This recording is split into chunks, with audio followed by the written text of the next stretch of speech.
As mentioned, my name is Ofri, co-founder of Pixoneye, together with Nadav, who runs our R&D office in Tel Aviv and is there now working while I'm traveling around and having fun at conferences. But before we dive into what Pixoneye does, a little bit about background, about myself. About 5 years ago, under my previous position, I was senior marketing advisor to the Minister of Tourism in Israel regarding all digital and out-of-home marketing. And one of my last tasks there was to launch a very segmented mobile campaign to Israel's two biggest tourist markets. Now, a quick fun fact about Israeli tourism: our two biggest tourist markets comprise of 41% of tourism to Israel, and they include the evangelical community from around the world who come to walk where Jesus walked on the Galilee, and the gay and lesbian community who come to Tel Aviv, which was named third most open city after Berlin and San Francisco in 2014. Both great markets, two markets you never ever want to confuse your messaging to. Ever. Could have quite a dramatic effect on your marketing. So I started looking at how do we differentiate these two markets, and I had, being a senior marketing advisor, quite a lot of companies pitch me. Companies have to bleed to speak to nowadays. So Facebook, Google, Algorithms, Taboola, Outbrain came and said they can segment mobile audiences best. But everybody was pitching a very similar pitch. It was all about geolocation, time of day device, browsing patterns, social media behavior, and purchasing behavior. And I figured that on mobile, there had to be something different. So I started researching the field, and I came across the Prince's Dilemma. Show of hands if you've ever heard of the Prince's Dilemma. All right, one guy in the back, don't give away the punchline. So let's take a look at the Prince's Dilemma, with your permission. The Prince's Dilemma speaks about two people that are on the same mobile app at different times. Let's call them person one and person two for now. And it looks at all the data we can gather about these two people from what exists today on data aggregation capabilities. So what do we know about these two people that are on the same app? If we look at third-party data aggregation, like Oracle, BlueKai, you name it, we can tell they're both male, married twice, have grown children, young grandchildren. Great, so far they're the same person. We can approach them the same. If we look at geolocation tracking, we can tell they're both English, from the countryside. They enjoy the Alps and they're extensive travelers. Great, so far, same category. If we look at their social media behavior, we can tell they're both born in 1948, really enjoy sports cars and love dogs. Great, so far I can build my campaign exactly the same way. If we look at the purchasing behavior, we can tell they're both part of the wealthy community. Great, let's give them exactly the same messages and communicate with them in the exact same way on the app. Wrong, these two people couldn't be more different. Show of hand if you're a real Brit. Real British people in the crowd. You should have guessed it by now. This data belongs to no other than Prince Charles and Ozzy Osbourne. Clearly two people that couldn't be more different, but you can back check me on this later. We can go back to this. They both fit this exact same online behavioral data scheme. So how do you tell them apart?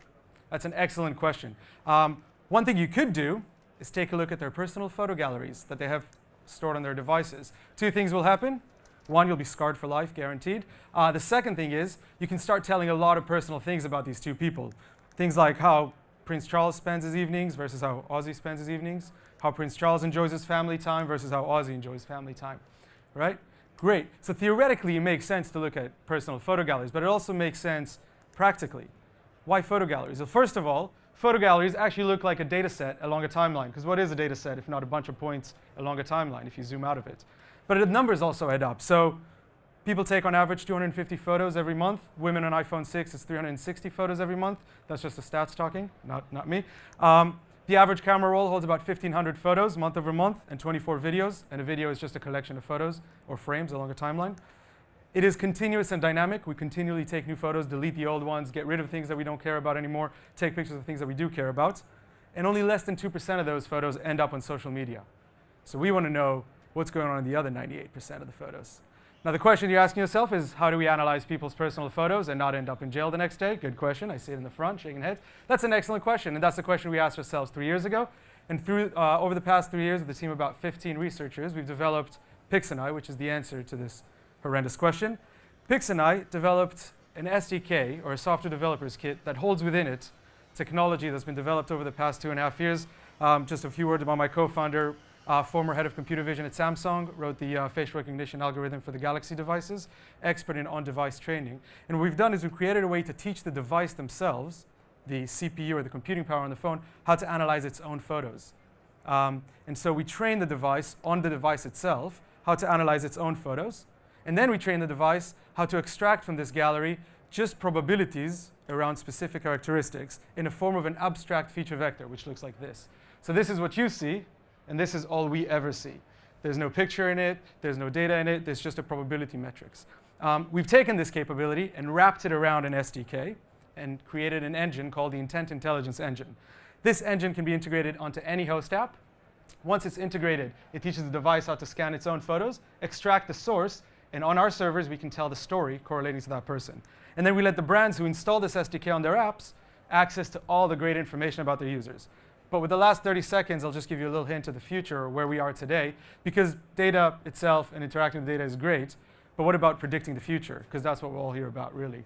What we realized is that there's a strict pattern that appears on your photo gallery before major life events. Like when your photo gallery goes from this to this, there's a pattern that develops throughout it. And we can pick up this pattern, way before it happens. So we can predict today birth 3 months before it happens. So how does it look like? All that our clients have to do is go to the predictions page on our platform, click about to have a baby. I see that 24% of my users are about to have a baby. That's great. And then as soon as they click on it, they can interact with them directly by sending a push notification to them that is catered to their needs and see a ridiculous increase in interactions about predicting the future behavior. Thank you very much for your time. My name is Ofri. If you want to talk about it more, I'll be eating lunch soon as well. Hope to see you soon. Thank you very much for your time.